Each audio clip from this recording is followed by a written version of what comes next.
Hello everyone, before the start of the video I would like to request you all to like and subscribe. That's it, thank you and enjoy.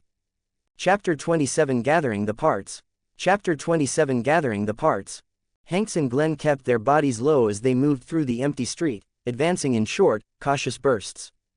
Crack! A faint but unmistakable snapping sound echoed from beneath an overturned sedan at the intersection ahead. In an instant, Hanks raised a clenched fist and dropped into a crouch, blending into the shadow of an abandoned mail truck. His instincts were whispering a warning. Behind him, Glenn flattened himself against the wall, holding his breath, mimicking Hanks as best he could. Hanks's sharp gaze locked onto the source of the sound. A walker, its lower body crushed beneath the flipped car, was clawing desperately at the asphalt, trying, and failing, to drag itself free. The noise came from it snapping one of its own decayed fingers. The second finger looked ready to break as well. Just a false alarm, a jump scare courtesy of his own nerves. Still scanning, Hanks made sure nothing else was lurking nearby. Only after confirming the area was clear did he approach in a low stance and drive the tip of his Phillips screwdriver straight into the walker's skull, ending its pitiful struggle. Sometimes, death was kinder than what passed for life now. A decent death with a marked grave, these days, that was practically luxury. Hanks signaled the all clear. The two resumed their advance, weaving from cover to cover, abandoned cars, shattered porches, collapsed fences, anything that could hide their silhouettes. Hanks's stealth skills shone. His steps were silent as a prowling cat, always choosing the perfect spots to step, avoiding glass shards and scattered cans. Glenn tried to imitate him, though clumsily. Thankfully, with Hanks leading, all he needed to do was stay close and keep quiet. Along the way, they encountered three lone walkers. One had its back to them, hunched over and tearing into the relatively fresh corpse of a pet dog. Hanks approached from behind, tightening his grip on the screwdriver. The Phillips tip pierced cleanly through the base of the skull into the brainstem. The walker went limp immediately. Clang! Another walker suddenly lunged halfway out of a shattered barbershop window. Hanks reacted instantly. Before it could let out a single groan, he yanked his screwdriver free and twisted his wrist in a fluid motion, driving the tool backward into its cranium. Thick, dark fluids oozed down the frame. Every takedown was quick, clean, silent. Not a sound loud enough to attract trouble from farther away. Glenn followed behind, heart pounding and palms sweaty, but also full of admiration. If it weren't for the fact that he couldn't bear to leave T-Dog behind, he would have stuck to Hanks like glue. Nothing made him feel safer than being around the calm, deadly police officer. Hanks, following the principle of slow as steady, steady as fast, soon led them into the back alley behind the auto parts store. Old tires and cardboard boxes cluttered the narrow space, and the air was thick with the stench of rubber and old oil. The back door was tightly shut. "This the place," Hanks whispered, body angled away from the door, eyes sweeping both ends of the alley with sharp vigilance. "Yeah, this is it." Glenn nodded, gripping his baseball bat with both hands. Hanks eased the back door open. A wave of rubber, metal, and engine oil smell rushed out. This was clearly the store's storage room. Dim slivers of light filtered through the vents high above, outlining towers of cardboard boxes and wooden shelves stacked to the ceiling. Hanks immediately raised a silent hand gesture. Glenn stiffened. "HS's, SHFF. A faint dragging sound came from behind one of the tall shelves. Hanks signaled Glenn to stay put, then slid forward silently, hugging the shelves and moving like a shadow. His senses were dialed up to the maximum, detecting even the tiniest shift in air. Rounding the end of the shelf, he saw it. A walker. It wore blue, oil-stained coveralls, once a storeworker or a mechanic. Now it was repeatedly smashing its rotten forehead into a metal toolbox on the floor, producing dull thud, thud sounds. Its movements were slow, jerky, almost restrained. Hanks glanced down. Its left foot was tightly tangled in a collapsed bundle of thick steel wires.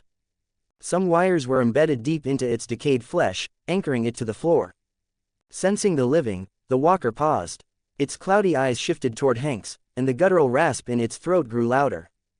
It lifted its arms toward him, struggling to break free. Hanks didn't hesitate. One step forward, center of gravity lowered. His right hand shot out, screwdriver thrust like a striking viper. Straight through the eye socket and deep into the brain. Pook! A faint, wet pop. The walker froze mid-motion, then slumped lifelessly, hanging limp from the wires. Not a wasted movement. Not even a sound from the shelves around him. Glenn peeked out from behind the corner and exhaled in relief. You got it, yeah. Hanks pulled out the screwdriver and wiped it clean on the walker's overalls. Start grabbing stuff. Priority: engine oil, filters, spark plugs. They split up and started searching. Thanks to his mechanical knowledge, Hanks quickly identified labels and part numbers on the shelves. Here, Glenn whispered sharply, pointing at one shelf. Engine oil. This type works for most gasoline engines. Hanks walked over, picked up a 4L jug of synthetic oil, and checked the specs. Perfect. Grab 2 more. We'll need extras for long-distance travel. He quickly located the filter section and selected matching oil and air filters, taking 2 sets each. Spark plugs. Hanks scanned rows of small boxes. Glenn, check the codes. Should be KR8 series or something close. Found it. Box of 4. Glenn held up a pack. Good. Hanks stuffed it into his bag. His backpack was already getting heavy. Tools. His eyes fell on a set of larger toolboxes in the corner. Inside one was a complete socket wrench set, pry bars, and other professional tools. We're taking this. The RV had a basic tool kit, but this set was far superior. Glenn, put some of the lighter stuff in your bag. Spread the weight. Got it. Glenn hurried over. He grabbed lighter but bulky items, spare wiper blades, fuse boxes, several rolls of electrical tape, and filled his backpack. And this. Hank spotted a half-new 12 volts portable air compressor set, complete with lighter plug and airbag. He tossed it into Glenn's bag too. That should be enough. Then he lifted a brand new car battery off the shelf, testing its weight. Heavy, but manageable. Let's take this load back to the motel first. While it's still daylight, we'll make a second run. Glenn nodded hard and made another quick sweep, picking up a few small but useful items. 3 comments 0 vote. Chapter 28 The Ruined Supermarket. Chapter 28 The Ruined Supermarket. Hanks and Glenn returned to the motel carrying their heavy load of parts and tools, setting everything carefully on the open ground beside the RV. Kenny. Hanks didn't raise his voice, but it carried cleanly to the second floor where Kenny stood on watch. Kenny immediately poked his head out. Seeing the pile of equipment, his eyes lit up and he bolted down the stairs. Hey, you guys hauled back some real treasure. He crouched and examined the tools and parts one by one. A flicker of hope softened his usually tense face. With this stuff, hell, my truck might actually get a second life. That's what I want to hear, Hanks said. How long will it take? Kenny calculated quickly. If everything goes smoothly, an hour, maybe 2. The slow leak in the tire is annoying. I'll need to pinpoint where it's leaking before I can patch it. Unless we find a spare. We'll figure out the spare later. Fix the essentials first, Hanks decided without hesitation. Start working on the truck right now. Glenn and I are heading to the supermarket, after that, the gas station. When we reach the station, we'll radio Clementine. As soon as she calls you, you start the truck and come pick us up. Kenny nodded with full seriousness. You two be careful, I'll get this beast running ASAP. Glenn, move out. Hanks wasted no time and motioned Glenn to sling his now empty backpack over his shoulders. They slipped out the front gate again, disappearing into the shadowed streets leading toward the town center. With a clear mission and a coordinated extraction plan, their steps were quicker this time, sharper. Hanks led, Glenn followed close behind. They used wrecked storefronts, abandoned cars, and collapsed walls as cover as they approached the supermarket. The closer they got, the thicker the stench of rot became. Derelict vehicles choked the roads. Storefront windows were shattered, and now and then, the chilling sound of chewing drifted from within the ruins. Take a right up ahead, that's the supermarket, Glenn whispered, pointing at the intersection. Hanks gestured for him to stay close. They hugged the wall, inching toward the corner. Then Hanks suddenly stopped. He grabbed Glenn by the collar and yanked him back into the shadows. Shush. His eyes narrowed sharply as he focused on the scene ahead. The supermarket's glass entrance was completely shattered. Shelves overturned. Debris everywhere. But what made Hanks's jaw tighten? Fresh packaging scraps. Recent footprints. Someone had been here. Very recently. Was it survivors? Or walkers? Both men tensed instantly. Hanks held up a hand and listened closely at the doorway. Inside, multiple walkers were snarling, and beneath the growls, there was a sickening, wet sound, like something chewing through cartilage. Hanks slowly nudged the metal door. The hinge let out a faint but sharp squeak. He froze instantly, not even breathing. But the feeding noises inside didn't stop. Whoever, or whatever, was making them didn't notice. Hanks slipped inside, body low, sliding into the darkness. Glenn crept in behind him, carefully avoiding the broken glass beneath their feet. The supermarket interior was even darker than the auto parts warehouse. Here, you almost couldn't see your own hand in front of your face. Only the faint, sickly light leaking through the glass doors eating to the sales floor of feed any visibility. The stench hanging in the air was nearly suffocating. Shelves had toppled, boxes were crushed, and the floor was littered with torn packaging and dark, dried stains. In the weak illumination, Hanks counted at least 4 walkers. 2 in a distant corner, backs turned, hunched over a fresh corpse and ripping into it. A third wandered aimlessly near a collapsed shelf. The fourth, and closest, sat less than 5 meters away, feasting alone on another recently killed body. Hanks's eyes went cold. He motioned for Glenn to hold the doorway and watch their rear. Glenn nodded nervously, gripping his baseball bat with both hands, eyes glued to the entrance and emergency exit. Then Hanks moved. Silent as a shadow, he closed in on the nearest feasting walker. It sensed something, began lifting its head. Too late. The screwdriver punched straight into its temple with surgical precision. Kook! The walker shuddered and collapsed, knocking over a cardboard box with a dull thud. The noise alerted the wandering walker nearby. It spun around and lunged with a guttural snarl. Hanks didn't retreat. He stepped into its charge, slipping past its outstretched claws. His left hand clamped its wrist and yanked downward. His right hand struck upward, and the screwdriver rammed through its lower jaw, piercing straight into its brain. Crack! Another body hit the ground. 2 down in fluid, silent succession, no wasted motion, no unnecessary sound. But even that slight disturbance was enough. The 2 walkers in the corner stopped feeding. They raised their heads slowly, blood and flesh clinging to their rotted faces. Their cloudy eyes locked onto Hanks. A twin growl rumbled out as they staggered toward him. Hanks narrowed his eyes. A silent approach was no longer possible. He lowered his stance and closed the distance himself. At the moment the first walker lunged, Hanks shoved its arm aside, drove the screwdriver upward, and buried the tip into its brain through the lower jaw. He didn't stop. Using the collapsing corpse as a battering ram, he hurled it into the second walker. Then brought the screwdriver down like a hammer. Crunch!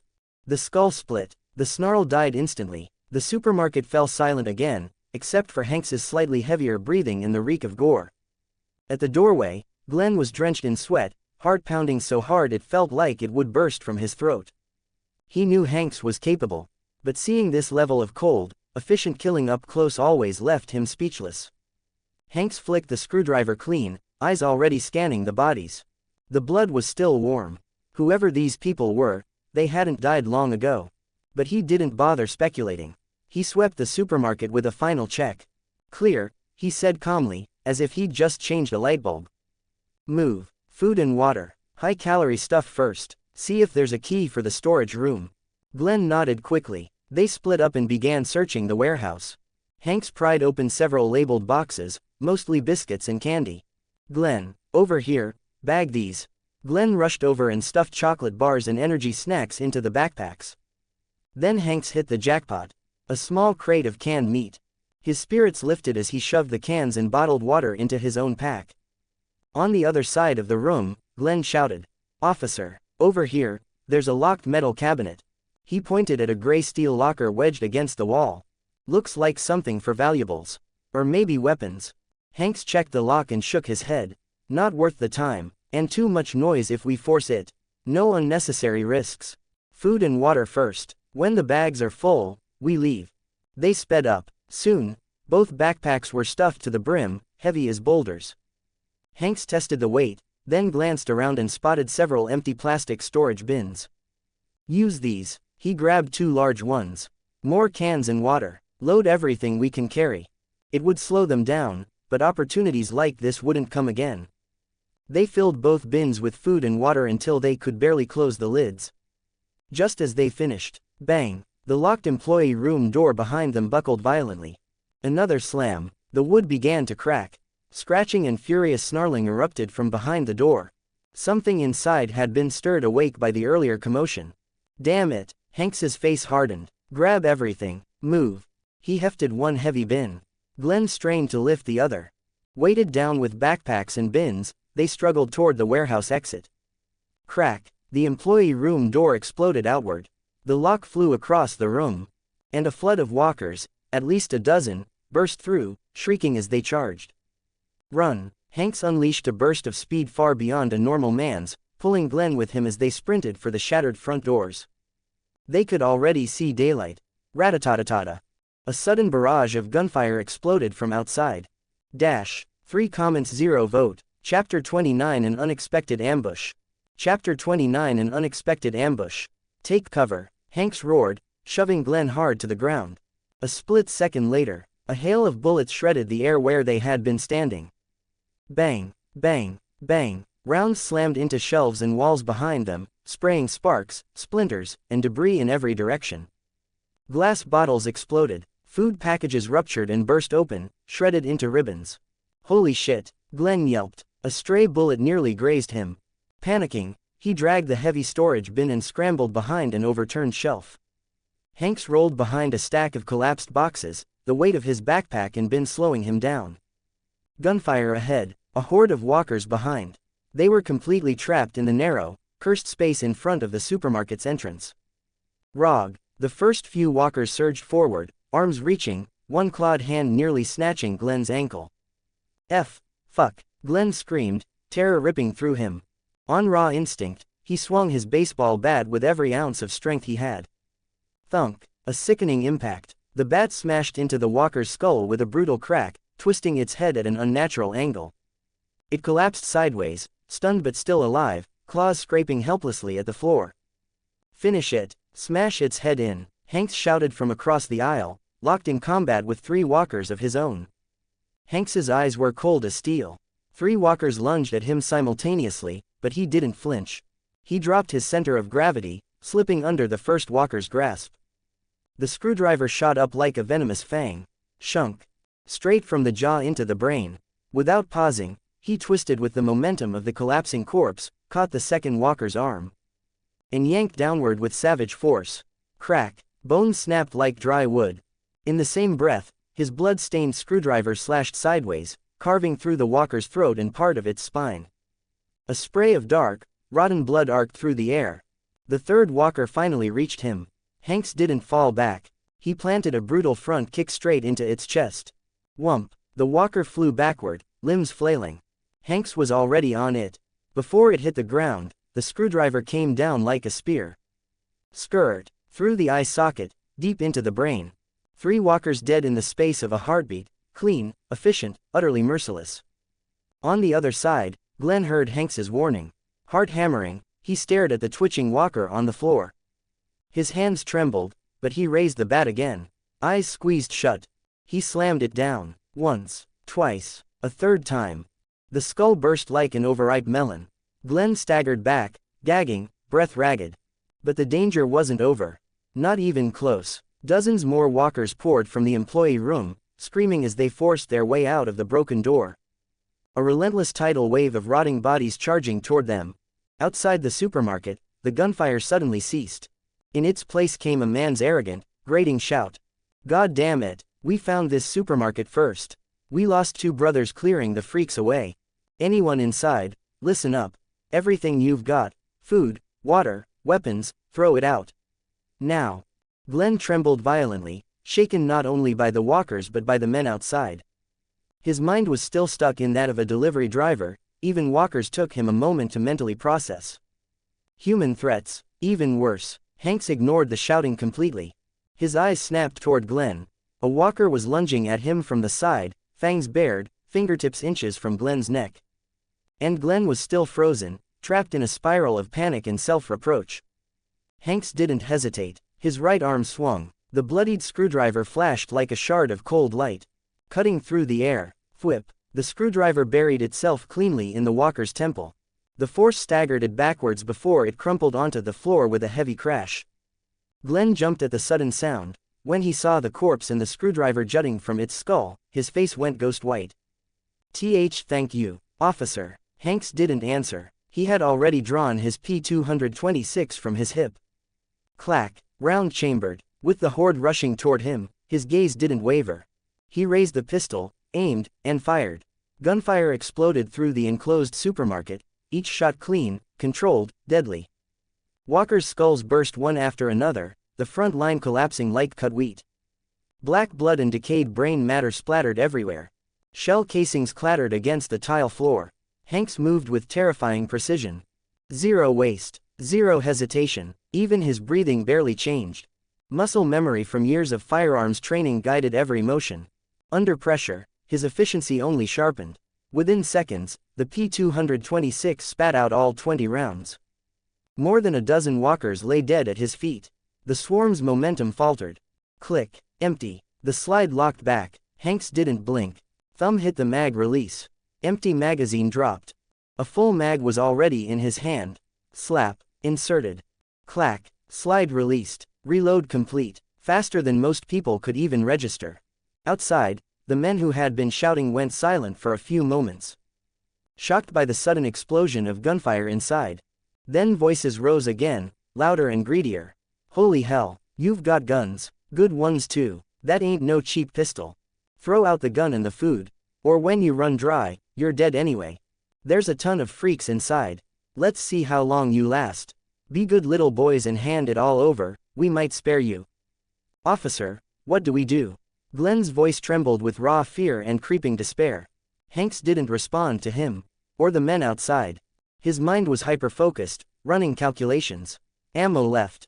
Distance. Horde size. Risk probability. Walkers inside weren't stopping. They were getting louder, drawn by the gunshots.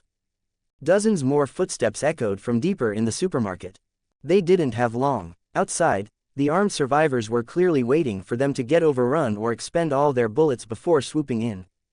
They couldn't afford to get boxed in. Hanks made the call instantly. Glenn, listen carefully. I'm going to count to 3. When I hit 3, you throw your storage bin as hard as you can toward those bastards at the door. What? But our food. Do it. We need to distract them. Hanks's tone brooked no argument. Then duck immediately. Oh okay, Glenn stammered, sick with dread, but he knew this was their only chance. Hanks inhaled deeply, coiling like a predator ready to strike.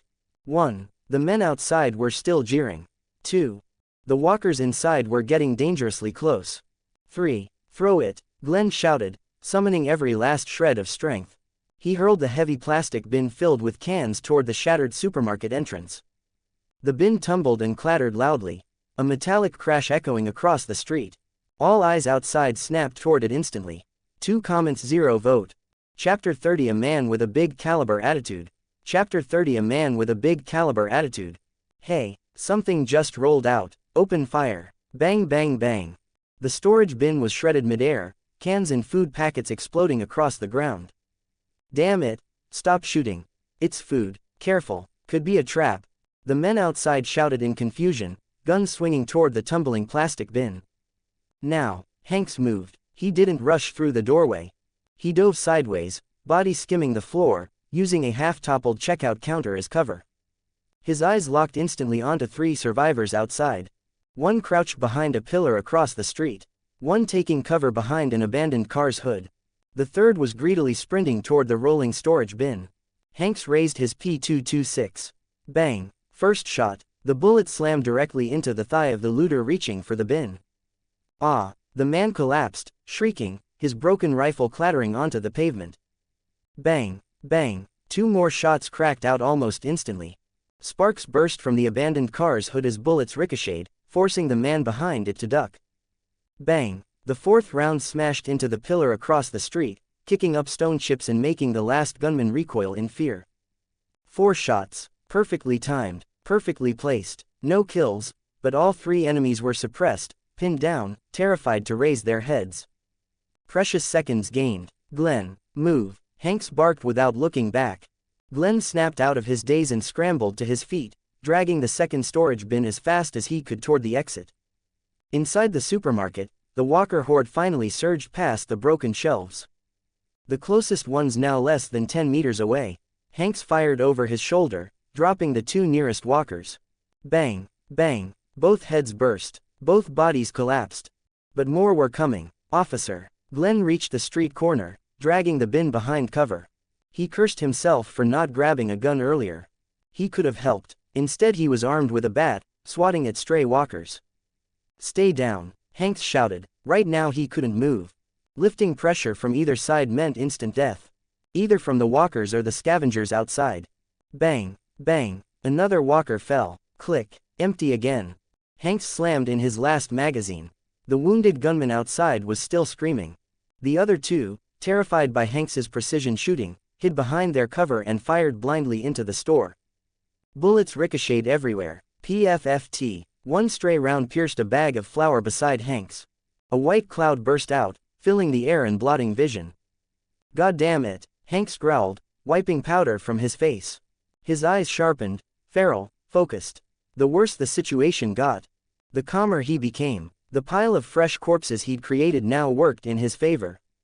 The walkers stumbled over the bodies, slowing their advance. A narrow window, tiny but usable. Hanks rolled toward where Glenn had been moments ago, snatching up his discarded screwdriver mid-motion. Then he unleashed the rest of his magazine into the advancing walkers. Bang, bang, bang, skulls ruptured, bodies crumpled. The tide slowed, just barely. The last three walkers closest to them had their skulls blown apart, their collapsing bodies forming a barrier that slowed the horde behind them. Now, Hanks exploded into motion. He didn't linger, didn't fire another shot. He turned and sprinted toward the corner where Glenn was hiding. His speed was unbelievable, the heavy backpack and grueling combat barely slowed him. That agility, 4 times greater than an average person, finally revealed its full, terrifying potential. He cut across the street like a sudden gust of wind. "Stop him, don't let him get away." One of the survivors outside finally snapped back to reality, leaning out to fire. But even while sprinting, Hanks weaved unpredictably. Zigzagging, shifting weight, swaying left and right, turning himself into a nightmare target. Bang, bang. 2 bullets tore past him, sparking off asphalt. Hanks didn't even look back. He felt the shooter's position, reading the echo of gunfire. In mid-run, he twisted his torso and fired a single retaliatory shot behind him. Bang! The bullet struck the hood of the car the man hid behind, spraying sparks. The gunman shrieked and jerked back into cover.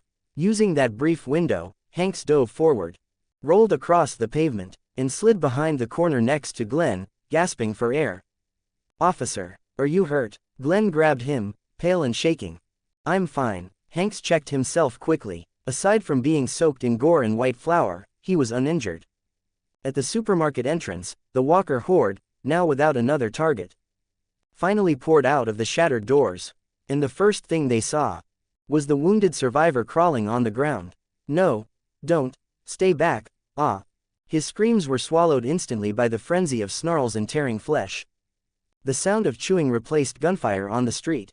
The remaining 2 survivors panicked completely. Whatever courage they had vanished. They pushed each other aside in terror, scrambling to escape without a backward glance. "Move." Hanks's eyes went sharp. "We leave this damn place now." He didn't waste another second on the chaos behind them. Using the maze-like streets to their advantage, he guided Glenn through alleys and side paths.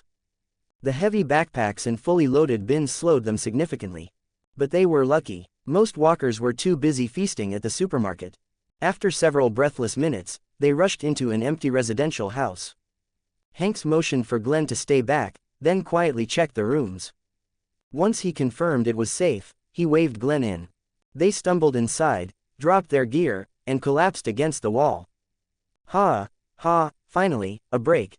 Glenn slid to the floor, feeling like his bones were dissolving. Hanks sat down heavily, popped the magazine from his P226. 12 rounds left, 5 minutes rest, he said, scanning the doorway with wary eyes.